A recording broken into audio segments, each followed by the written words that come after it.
Welcome to the Daily Horror Habit Podcast. I'm your host, Jay Krieger, bringing you daily reviews of current and classic horror movies for your twisted pleasure. Be aware that these reviews and discussions may include spoilers, and as always, I hope you enjoy. Today's installment of Tubi Tuesday, in which I highlight a film currently streaming on Tubi TV, takes a look at the brutal new French extremity slasher High Tension.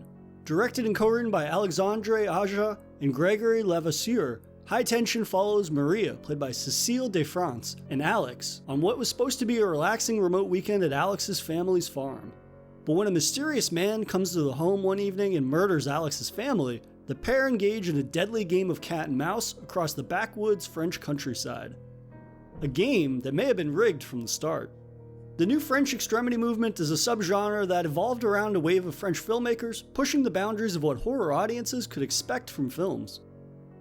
After decades of slashers and various flavors of bodily harm, audiences were due for a good jolt to their systems. Something to remind them that films can and always will provide new forms of frights.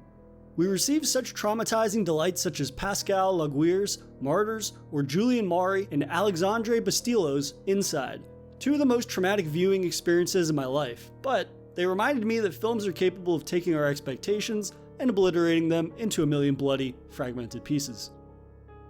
In regards to High Tension, I think this is a perfect bloody primer for those who are anxious about approaching the films I mentioned earlier. It's a far more streamlined film and an early indication in Aja's career that he is more than comfortable expressing his unique brand of nasty brutality. I mean, the film opens with the killer pleasuring himself with a decapitated head, which is a very not chill thing to do, in my opinion. And also, it's a pretty clear indication that it might be highly advisable for someone to avoid High Tension if the extremes of horror cinema are not for them. I can respect Aja's unfiltered approach to violence, which he matter-of-factly presents with High Tension. It's the degree of the brutality that he chooses to highlight and expand on that gives Aja's slasher the edge it needs to be a standout from the countless other imitators. The killer doesn't just decapitate someone, he does so with a bookshelf. He doesn't just slash a victim's throat, but saws through it in excruciating detail. And let's just say, if you're sensitive to animals or kids being killed in movies, well, the glimmers of brutal creativity fuel the film's nastiness, which heightens every rather cliched plot beat the film takes, given you're anticipating the next brutal blow that could befall our protagonists, rather than some interesting development plot-wise. Perhaps if a touch of this attention that was paid to the kills had been lent to giving more inspired life to a handful of scenes that simply feel as if they were homages to other horror films.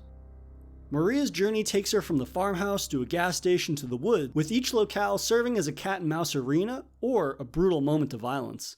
And now for a brief intermission. If you've been enjoying this episode of Daily Horror Habit, please take a moment to subscribe to the show on your preferred streaming platform or leave us a review on iTunes. And thank you for your continued support, and I hope you enjoy the remainder of today's horrifying episode. There just isn't much substance outside of the film's violence, which, while impactful, needed to be supported by a bit more structure or character investment. Even though High Tension's narrative can be dull for stretches at a time, to say Aja doesn't nail the film's gritty and scummy look would do it a disservice. It fuels the viewer's unease as we wait for the next shocking development, one that is further complemented by the film's unnerving score by Francois Yudez. It's just that for a majority of the film, this tension is building to an occasional kill, but mostly a thread with no real payoff.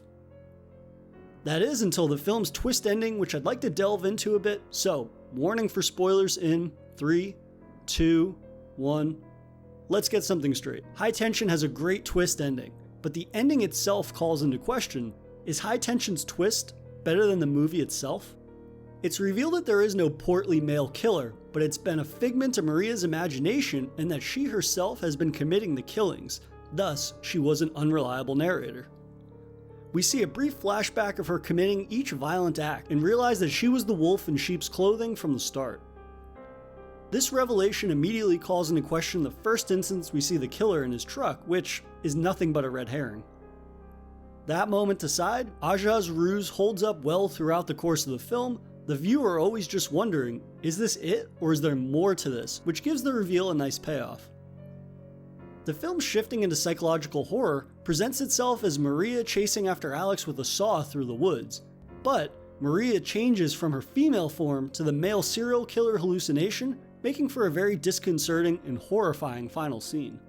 We also get probably the goriest moment of the film when Alex takes refuge in a passerbier's car and Maria saws into the car attempting to get her and the driver inside. This Cujo slasher-esque scene of Alex attempting to break in is both claustrophobic, chaotic, and it can't be understated is just about the bloodiest ordeal of the entire film. Though for as good as the film's twist is, I can't imagine watching this movie without it. Removing this psychological horror element would leave High Tension as a bloody ordeal that lacks much else in the way of memorable moments, which is a shame given the film's potential. High Tension will certainly not be for everyone, but I think for those wondering what the new French extremity film movement is all about, this is a tame intro to that world. Tame being an indication of what films like Martyrs and Inside entail, so be warned. For the horror fans that are looking for a nasty slasher, this checks that box, but don't expect it to amount to anything more than a body count and a memorable ending. So, if that sounds like it's up your alley, check out High Tension while it's streaming on Tubi TV. And that'll do it for another installment of Daily Horror Habits' ongoing Tubi Tuesday segment. I'll see you guys tomorrow for another daily horror movie review, and next Tuesday for another Tubi TV offering. If you enjoyed this episode, please subscribe to Daily Horror Habit on your preferred streaming service, and follow the show on Instagram at Daily Horror Habit and on Twitter at Daily Horror Pod for episode updates. Thanks again for listening, and I'll see you guys next time.